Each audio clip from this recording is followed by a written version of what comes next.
I notice you're here on one of the premises in Statia doing some excavations. There are a number of pits dug already. What's your name, first of all? Derek Der- Miller. Derek. All right, Derek. You have approximately 5 pits dug already. Yes, sir. How does this come about? Uh, the idea was originally, the project in general that we're going about is to explore sort of Jewish life in the 18th century here on St. Eustatius.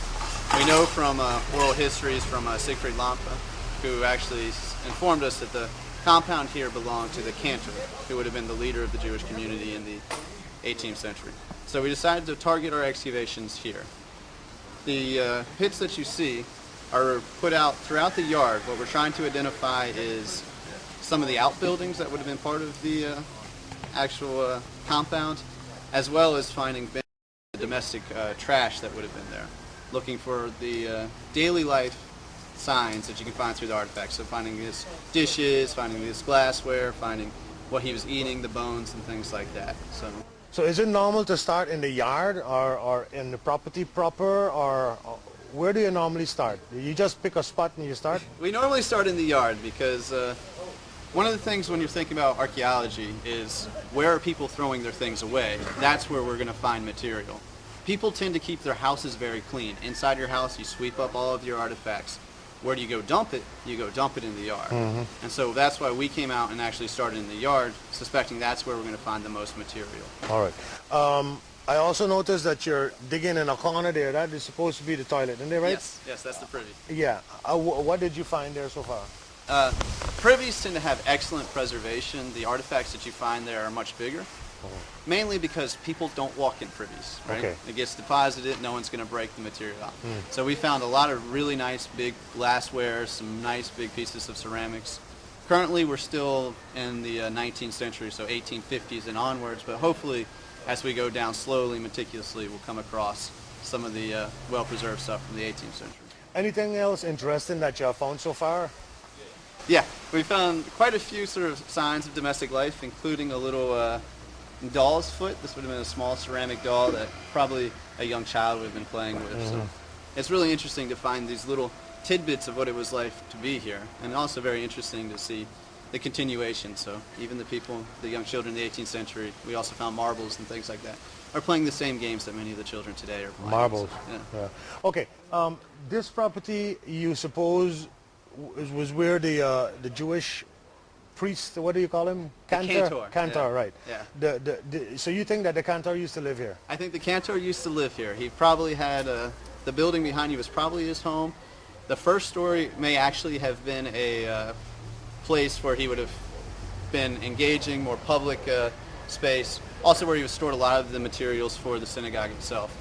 We have an inventory from the cantor from 1781. We know he had 11 tables and 40 chairs, which is far more than any sort of domestic space. No household needs that many stuff, but as the leader of the community, he would have been hosting major events for the Jewish community, and he would have needed these sort of materials, the chairs and the tables, to have these events. Okay. So you mentioned Siegfried Lampe. He gave you some information. Yeah.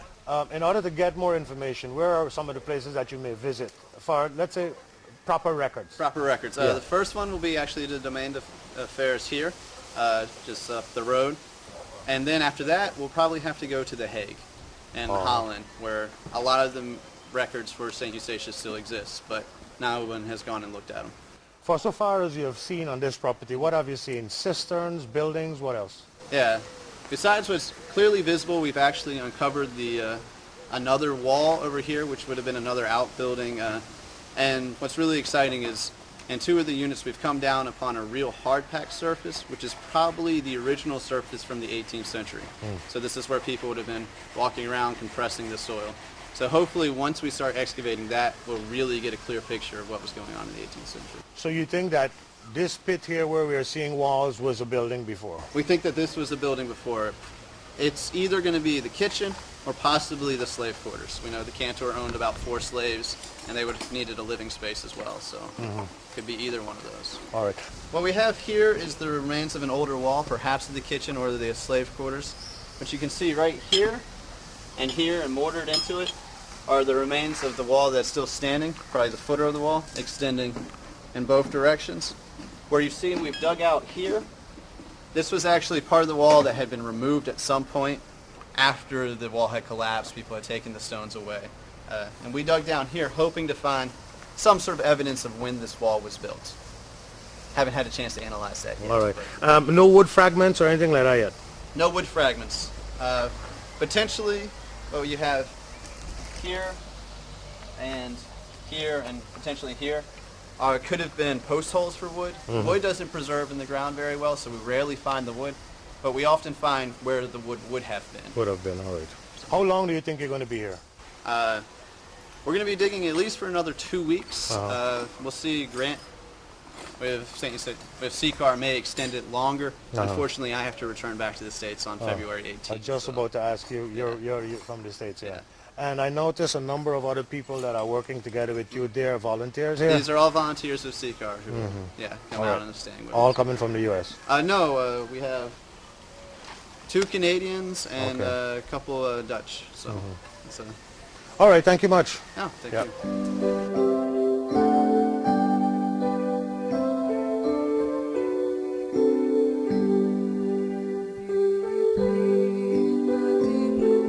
Excuse me, you are making notes on that plastic bag. Is that to determine the item or where it was found?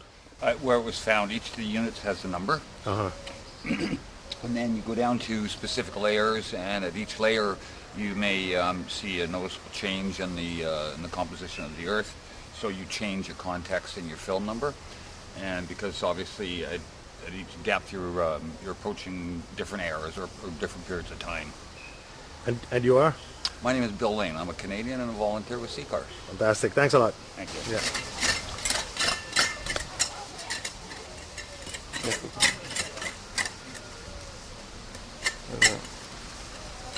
Oh yeah, there's one metal button there. Yep. Yeah. And this one is a bone one. Bone, all right. And that's a little dolly thing there. A bead and the dolly. It's a pretty colorful piece of glass, as a matter of fact. Can you determine from what you're seeing what year it might be? This is somewhat more modern, probably 1880s onwards. It's old enough you can see the glass has started to decompose a little bit, which is why it has that iridescent coloring to it. When it was new, it would have been clear like what we're used to. What do you think that was? This is probably a vase, a flower vase. So held just like that with the flowers coming out of the top. And then really nice molded roses on the outside. Right. But if that was a vase, why is the bottom wide open like that? I mean, that's a straight, clean cut. It is. This was original. It might have been actually sitting on a dish. Okay. Would be my guess. All right. But, it's tough because we don't know what the top looked like. And that's all that was found of that piece? This is all that we have of this piece so far. Piece, yeah, okay. Yeah, we have to go back and see if we can find the rest. Okay, great. Probably from 3 days ago. Okay. So that's 3 days ago. So that's brand new then. This isn't old at all. That's our time. Yeah, this is our right. time. Okay.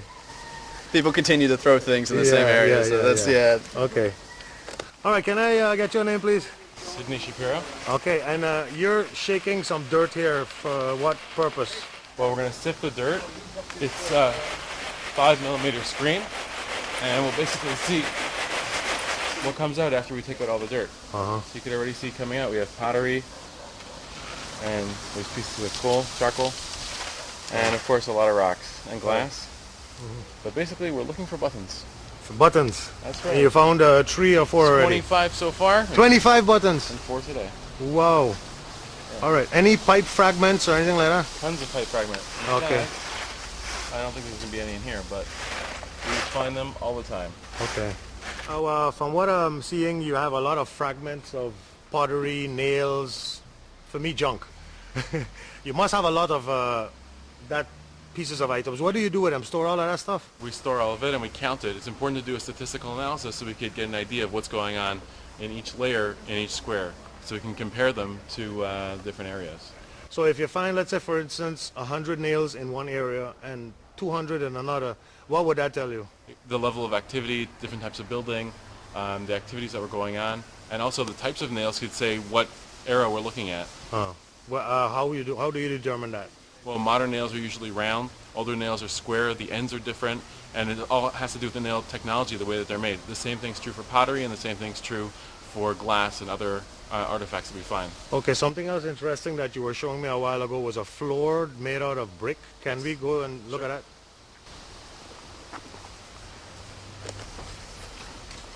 Yeah. Well, last week we found this floor.